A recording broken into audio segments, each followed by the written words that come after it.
আৰু যদি আমি আলস্যতাৰ কবলত পৰি এলাহৰ কবলত পৰি যদি আমি এই শ্ৰৱণ কীৰ্তনত মনোনিৱেশ নকৰোঁ তেতিয়াহ'লে কিন্তু কামত নাহিব। এতিয়া শ্ৰৱণ কীৰ্তন আমি কেনেকৈ কৰিছোঁ? আমাৰ কাৰোবাৰ যদি কঁকালৰ বিষ আছে, ভৰিৰ বিষ আছে, সেইটো আমাৰ ক'ব লগা নাই, সেইটো আমি বেলেগ কথা, সেইটো কোনেও দুখ নধৰে, ভগৱানেও দুখ নধৰে। কিন্তু কেতিয়াবা কেতিয়াবা নামঘৰ বা অন্যান্য অনুষ্ঠানত কঁকালৰ বিষ, আঁঠুৰ বিষ নাথাকিলেও বহুতে চকী টুল আদি বিচাৰি আছুতীয়াকৈ বহি পেলাই শুনি আছো বুলি কৈ থকা দেখিবলৈ পোৱা যায়। কিন্তু ভাগৱত যদি দেহত অসুখ নাথাকে, নাম বা ভাগৱতলৈ আহি কেতিয়াও আমি উচ্চ আসনত বহিব নালাগে। অসুখ থাকিলে বেলেগ কথা, কিন্তু একো যদি নাই আমি বাহিৰত নাথাকি ভগতৰ মাজত শ্ৰৱণ কৰিবৰ কাৰণে মহাপুৰুষে দি থৈ যোৱা সংস্কৃতিৰ এই সুন্দৰ আসনত বহি শ্ৰৱণ কৰিলেহে, কীৰ্তন কৰিলেহে আমাৰ ক্ৰিয়া কৰিব। তাৰপিছত কৈছে ইহাকত নজানি আন কৰ্ম কৰি মৰো। এতিয়া আন কৰ্মবিলাক কাৰ কাৰণে? শ্ৰৱণ কীৰ্তন শ্ৰেষ্ঠ ভক্তি, এই কথাটো নজনাসকলৰ কাৰণেহে আন কৰ্ম, জনাসকলৰ কাৰণে নহয়। এতিয়া আপোনালোকৰ কাৰণে নহয়, কাৰণ আপোনালোকে জানিছে কাৰণে আহি ইয়াত সুন্দৰকৈ এটা পৰিৱেশ প্ৰদান কৰিছে। গতিকে এই কথা নজনাসকলে আন কৰ্ম কৰি নিজকে জীয়াতে মৃত্যুপায় অৱস্থা কৰি ৰাখে বুলি কৈছে। কৈও কৃষ্ণ কথা ভূত কেন মনে কৰো। গতিকে সেই গুৰুৰূপী সুত আমি কৃষ্ণৰ কথা শুনি কেনেকৈ তৰিম, এই বিষয়ে কৈ তুমি আমাক কৃপা কৰা।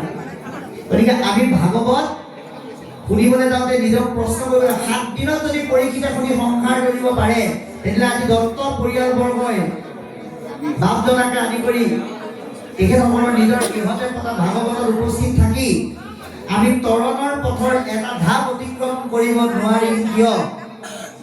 এই প্ৰশ্নৰে আমি প্ৰত্যেকে ভাগৱত শ্ৰৱণ কৰিব লাগে, তৰিম বুলি শুনিব লাগে। যিসকলে মৰিম বুলি শুনিব তেওঁলোকে এলাহতে ভাগৱতলৈ আহিলেও অন্য কথা পাতি সময় কটাই দিব, আৰু যিসকলে তৰিম বুলি শুনে তেওঁলোকে কেতিয়াও ভাগৱতলৈ আহি অন্যান্য কথা পাতি আনক অসুবিধা কৰিব নোৱাৰে। গতিকে ইহা দেখে আমাৰো মিলিল মহাভাগ, তুমি মহা বৈষ্ণৱক পাইলো ভাগ্যেৰা। আজি মহাভাগ্যৰ ফলশ্ৰুতিহে আমি আহি আপোনালোকক লগ পাইছো। কাম বন নাই কাৰণে, বিশেষ অসুবিধা নাই কাৰণে যে আহি পেলাই ইয়াত পাইছো তেনেকুৱা নহয়। ঈশ্বৰে যদি কৃপা নকৰিলেহেঁতেন আজি ইয়ালৈ আমি আহিব নোৱাৰিলোহেঁতেন। ভগৱন্তই মুহূৰ্তবিলাক কি কৈছে, আজি এই অনুষ্ঠান লাগি 13 সমস্তৰ লগত মোৰ প্ৰথম পৰ্যায়ত আলোচনা হৈছিল 3 মাঘৰ দিনাখন পতাৰ উপলক্ষে। কিন্তু ভগৱন্তই যিটো মুহূৰ্ত যাৰ কাৰণে লিখি থৈছে, আপুনি আমি যিমান চেষ্টা কৰিলেও নোৱাৰো। দুৰ্ভাগ্যক্ৰমে সেই সময়ত হৈ নুঠিল, আজিহে হৈ উঠিল। কাৰণ চাবিটো কাৰ হাতত? ভগৱন্তৰ হাতত। গতিকে এতিয়া মহাভাগ্যৰ ফলত আজি আপোনালোকক আমি আৰু আপোনালোকে আমাক লগ পোৱাৰ, ঈশ্বৰক সান্নিধ্য পোৱাৰ এটা সৌভাগ্য হৈ উঠিছে। গতিকে এই সৌভাগ্যৰ যদি আমি যিটো পাইছো, ইয়াক কাৰ লগত তুলনা কৰিলে?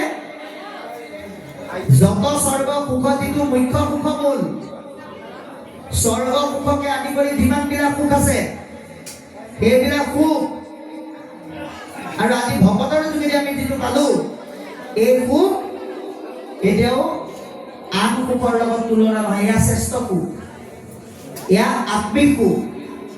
এই সুখক কোনো সুখে তুলনা কৰিব নোৱাৰে। আৰু সেইকাৰণে আমাক কৈছে যে আকাশে সঞ্চৰে ৰবি ৰথ যেন বায়ু, সূৰ্যৰ লগতে হৰৈ জগতৰ আই। যে আপুনি আমি ৰাতিপুৱা দেখা সূৰ্যটোৰ পোহৰৰ লগে লগে আমাৰ আয়ুসৰ জীৱনৰ আয়ুস ৰেখা ক্ৰমাগতভাৱে গতি কৰি কমি কমি গৈ আছে। এই কমি কমি গৈ থকা আয়ুসৰ সফলতা অৰ্জন কৰিবলৈ হ'লে আমি সময়ক উপলব্ধি কৰিব লাগিব। আটাইতকৈ নিষ্ঠুৰ বস্তু হৈছে সময়। সেইকাৰণে সূৰ্যৰ পোহৰৰ লগত যে আমাৰ আয়ুস কমি গৈ আছে, জন্ম নামৰ ষ্টেচনটোৰ যোগেদি জীৱন নামৰ ৰেলখনত উঠিছো, তেতিয়া মৃত্যু নামৰ ষ্টেচনটোত কিন্তু নামিবই লাগিব। কোনোবা আজি নামিব, কোনোবা কেইদিনমান দেৰিকে নামিব, কিন্তু নমাটো খাটা। এই যে আয়ুসৰ সফলতা, আয়ুস যে প্ৰতিটো ষ্টেচনে ষ্টেচনে গৈ আছে, ইয়াক উপলব্ধি কৰি জীৱনৰ এটা ক্ষণ হ'লেও ভগৱন্তৰ কথা শুনিবলৈ আমি যত্ন কৰিব লাগিব। এতিয়া আমাৰ বহুতৰে কি হয়, আপোনালোকৰ অৱশ্যে নহয়, বহু মানুহে কি বুলি কয়, বোলে থাকিবলৈ ঘৰ আছে, খাবলৈ ভাত আছে, পিন্ধিবলৈ কাপোৰ আছে, কথা বতৰা পাতিবলৈ ভাৰ্যা আছে, মৰম স্নেহ কৰিবলৈ পুত্ৰ আছে, নাই কি বোলে ভাগৱতলৈ বা নামলৈ যাবলৈ সময় নাই। সেইটো আমি কেতিয়াও ক'ব নালাগে।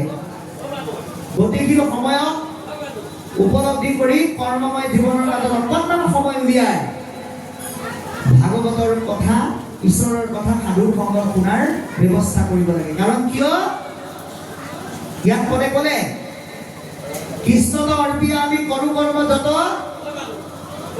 তাতো নানা বিঘিনি আছে জানিলো মনত। কৃষ্ণক অৰ্পণ কৰা কৰ্ম বোলে বিঘিনিযুক্ত হৈ যায়। এতিয়া কি কৰিম তেনেহ'লে আমি? আকৌ এইপিনে সকলো বস্তু কৃষ্ণক অৰ্পণ কৰিবলৈও কৈছে, আৰু কৃষ্ণক অৰ্পণ কৰিলেও বোলে বিঘিনিযুক্ত হৈ যায় বুলি আমাক জনালে। এতিয়া আমি কৰিম কি? তেতিয়াহ'লে উপায় দিছে, কৃষ্ণক অৰ্পণ কৰিলেও বিঘ্নিযুক্ত হ'ব যদিহে আপুনি মনত অহংকাৰ লৈছে। যেনিবা আপুনি আপোনাৰ গাঁৱৰ বিলনীয়া নাম লগোৱা পাঠক গৃহস্থই যেনিবা আপোনাক ক'লে যে আমি 10 বজাত ভাগৱত আৰম্ভ কৰিম, আপুনি 8টা বজাতে পাবলৈ চেষ্টা কৰিব। আপুনি গৃহস্থক বুলিয়ে ক'লে, গৃহস্থ যোৱাৰ পিছতে আপুনি মনতে ভাবিলে মই গ'লেহে আৰম্ভ হ'ব, গতিকে মই 8টাত নালাগে, মই 10টাত পামগৈ, কাৰণ মোলেতো ৰৈ থাকিবই লাগিব। সেইটোৱে হৈছে অহংকাৰ।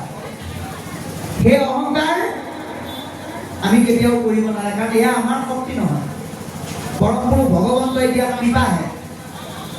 2 নম্বৰ, কৃষ্ণক অৰ্পণ কৰিলেও বিঘ্নিযুক্ত হ'ব যদিহে আমি ক'ৰবাত নিমন্ত্ৰণ পালে কিন্তু দায়িত্ব নাপালে যদি আমি নাযাওঁ। বোলে বাপ নামলৈ মাতিছে নাই, বোলে মাতিছে, পাঠলৈ মাতিছে নাই, বোলে মাতিছে, যাবনে নাযায়, বোলে যাবলোহেঁতেন কিন্তু নাযাওঁ। বোলে কেলে? বোলে মই নাম গাওঁ, পাঠ কৰোঁ বুলি জানিও মোক ভগৱান হিচাপেহে মাতি থৈ গ'ল, পাঠ আৰু নামৰ দায়িত্ব দি পেলাই নামাতিলে, গতিকে মই সময় খৰচ কৰিবলৈ তালৈ যাবলৈ মোৰ সময় নাই। এই কথা কেতিয়াও আমি কৰিব নালাগে। ঈশ্বৰৰ কৃপাত যে আপুনি সদায় গাই আছে, আজি যে আপুনি শুনিবলৈ সময় পাইছে, সেইটো কিমান ভাগ্য এবাৰ ভাবকচোন। গতিকে এনেকৈ কৰি পেলাই আপুনি গুৰুগৃহত, নিজৰ গুৰুগৃহত পুৱা গধূলা চাকি জ্বলাই যিমান লম্বাকে ঘোষা গালেও কামত নাহে যদিহে আপোনাৰ সেই অহংকাৰটো আছে। এতেকে পিয়ায়ো কৃষ্ণ চৰিত্ৰ অমৃত, সেইকাৰণে কৃষ্ণৰ গুঞ্জক লীলা চৰিত্ৰ আমাক পাঠ কৰিবলৈ কৈছে। শ্ৰৱণ মাত্ৰকে যেন সংকৃত কৃত্য, যাতে আমি শুনিলেই জীৱনৰ কৃতকাৰ্যতা লাভ কৰিব পাৰোঁ।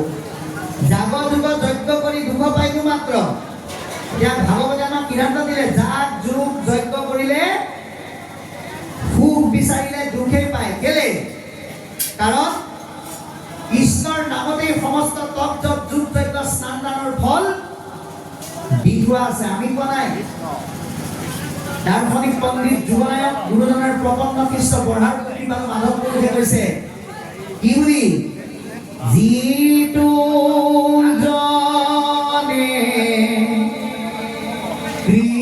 কৃষ্ণৰ কথা বিচাৰে ময়ে মনে, ধৈৰ্য ধৰি ক্ষণে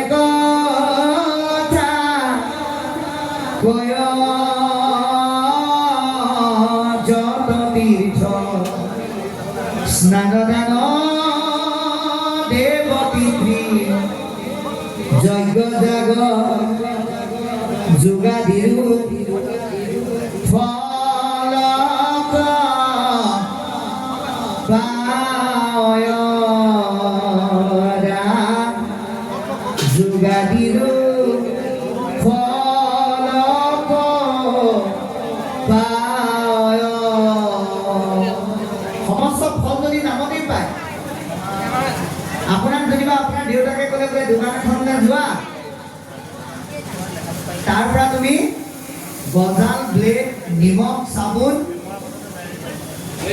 আৰু আটা দালি এইবিলাক লৈ আহিবা এতিয়া আপুনি যেনিবা আটা বিচাৰি চাবোন বিচাৰি যদি বেলেগ বেলেগ দোকান এখনলৈ যাব লগা হয় প্ৰতিখন দোকানলৈ যাওঁতে আপোনাৰ সময় বেছিকৈ লাগিব কিন্তু যদি এখন দোকানতে আটাইকেইটা বস্তু পাই যায় আপোনাৰ সময়ো কমকৈ লাগিব আৰু আপুনি সোনকালে ঘৰ পাবহি ঠিক তেনেকৈ এই নামৰ মাজতে সমস্ত বস্তুখিনি থৈ দিয়া আছে তাৰপিছত আমি আকৌ বেলেগ বেলেগ বস্তু লৈ বেলেগ বেলেগ ব্যৱস্থা লৈ যোৱাৰ কোনো প্ৰয়োজন নাই বুলি আমাক সিদ্ধান্ত দিছে যে ভাগৱতৰ মাজেদি সমস্ত ফল লাভ কৰিব পাৰে একমাত্ৰ নামৰ দ্বাৰা ইয়াৰ পিছত কি ক'ব আমি শুনিম